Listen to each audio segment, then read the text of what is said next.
Once upon a time, a man named Jonah got a divine mission. God told him, hey, go to the city of Nineveh, warn them about their wicked ways. They need to repent or face destruction. But Jonah had a problem with that. He didn't like those people. He thought they were jerks and didn't deserve a second chance. Plus, he really wanted to go to... So instead of going to Nineveh, he booked a ticket on a boat heading in the opposite direction. As Jonah settled in, he figured, woohoo! Out of sight, out of mind. God won't know what I'm up to. But on the second day of the journey, the wind picked up and the sea got wild. Waves crashed over the deck, whipping everyone with stinging seawater. The sailors clung to anything they could as the ship began to break apart. They called out to their gods for help. That is, except for Jonah. He curled up in the corner of the ship and fell fast asleep. One of the sailors woke him up and shouted, "Hey, sleeper, wake up and call on your God. We're gonna die." Jonah opened his eyes and realized they were in big trouble. The sailor continued, "We've thrown everything overboard, but the storm just keeps getting worse. We cast lots to figure out what's causing this mess, and guess what? It landed on you. Tell us what you've done and who you worship, so we can try to fix it before it is too late." Jonah took a deep breath and replied, "I'm a Jew and I believe in God, the God who created the world, the sea, and the land. That's who I worship. And I ran away from him because he told me to go to Nineveh, but I didn't want to do that. And now he's probably mad at me and sent this storm as punishment." The sailors looked terrified. "You ran from God and hid from him while we put our lives in danger. Don't you think that's a bit selfish?" Jonah nodded slowly. I'm sorry.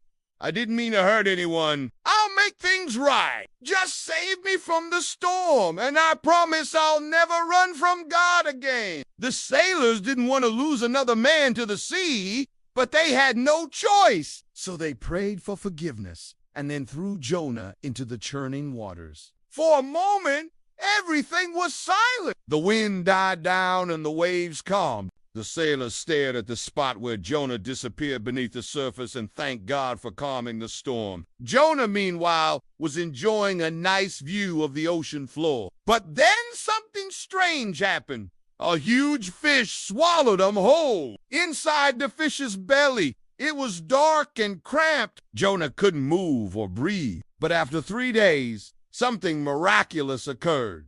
The fish spit Jonah out on a sandy beach. He crawled out of its mouth, dazed and confused, and collapsed on the warm sand. When he woke up, he heard God's voice telling him to go back to Nineveh and deliver the message he had ignored. This time, Jonah didn't argue. He walked straight into the city and announced, "In 40 days, Nineveh will be destroyed." And amazingly, everyone listened. They believed what Jonah had to say.